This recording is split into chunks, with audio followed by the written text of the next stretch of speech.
Hello, crafty friends, and welcome back. Today I've got a fun St. Patrick's Day layout that I don't recall ever making a St. Patrick's Day layout. Maybe when Hope was little, but this year, a friend of mine from high school, he came into town to visit on St. Patrick's Day weekend, and so I met him, and we met up with him and his friends, his wife, and her family and friends, and we had lunch, and then we went to one other bar, and then I parted ways because that was enough for me. But I know they had a fun afternoon bar hopping, and so I'm just documenting me and Brian together having a beer, and so it's just kind of a fun layout. So I did end up using, I had one piece of paper from,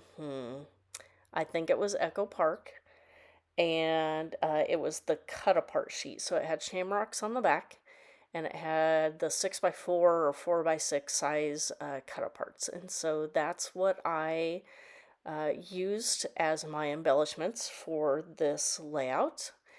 And so here, and then I had some mirror papers, so I brought in some gold and oranges, greens, and then the paper line also had a touch of yellow and some pinks as well. So those are the main colors that I included here. And so on the cut apart sheet, it had these, they weren't quite 2x3, but whatever size these were, that they were, had different sayings on it. The bottom one says shamrock and roll, and the one at the top says St. Patrick's Day. And then the rest of them, I just used either scraps from my scrap bin or um, other pieces just to fill in the strips that I wanted to go from top to bottom with different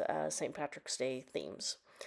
And so here I did start out with a Vicki Bouton Foundations white paper, and I am just doing the packaging technique. And so this first color, I believe, is it Lucky Clover or something clover, and it's more of a true, I guess I'd call it like a Kelly green. And then I did bring in, I think this is Rustic Wilderness. And again, I'm also doing the same thing, just packaging technique, getting some different greens around the page.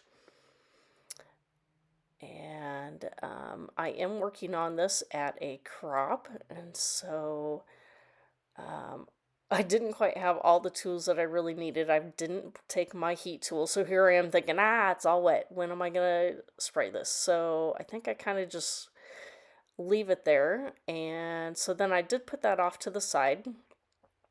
And I think we had dinner, so that gave it a little bit of time to dry in between. And I ended up having more pictures than what I had really planned to put on the layout. And so now I'm creating a tag that actually flips open to be like a little book. And I included the group picture of us in there, as well as a picture of the owner from the bar where we ate dinner, which is Barntown. It's a local brewery. That's where we started at. We had dinner and some beers there, and then we went to another bar, and we met up with the owner. And so he had heard us say that we had just been at his place, and so he bought our first round of beers. And he was just sitting at the bar and overheard this, and there was like hundreds of people in this bar. So we were just like, all right, if you want to buy some beer, great. And so then I asked if I could take a picture with him because his beers, they make craft brews. And so his are my absolute favorite. And so I had to tell him that. And asked him for a picture. So we took a picture. And he was there at the other bar having a Guinness because they don't serve Guinness at his own bar. And so he was just getting away to relax a little bit before the evening rush at his own place started.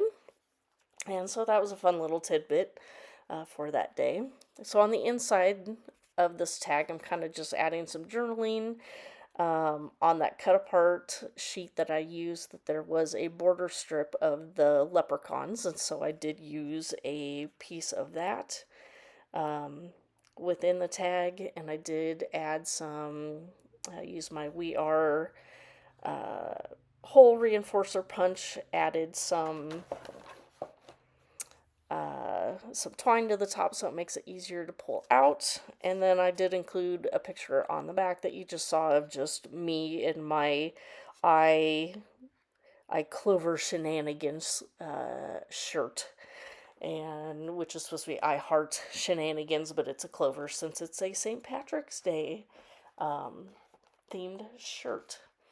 And so now you can see that my background has finally dried and I'm ready to put things on, but I have also added a few extra things that I apparently forgot to record. So I had just purchased the Tim Holtz shimmer sprays, and so I did put a couple squirts of the gold on the background, and then once that was dry, I used a rainbow stencil that's been in my stash for a while. I think I might have gotten that from scrapbook.com, but I'm not 100% sure. And I used the, is it Sizzix? It's like a shimmer paste that I have. It's very shimmery. And so I just put in 3 different places around the layout the white rainbows for the background. And so here you can see the Lucky that I did fussy cut that from one of the 4x6 cards, because my friend, his name is Brian, but his nickname has always been Lucky. So I thought that was kind of funny to use the title that was on that card that says Lucky Charm. And so I add the charm down there underneath. And I did have this little tiny piece of that gold sparkly ribbon, so I wrapped that around one of the pieces of paper that goes up and down through the middle. I also cut off 3 more of those leprechauns, and that is also on one of the orange strips up there above. My original plan for this layout was to not quite finish it, and then when I got home, do a couple lines of sewing up and down those strips in the middle. And then when I decided to put like this banner and my title in the middle there, I really felt that I didn't need it in the end. So I did go ahead and just finish up the layout before or while I was at the crop instead.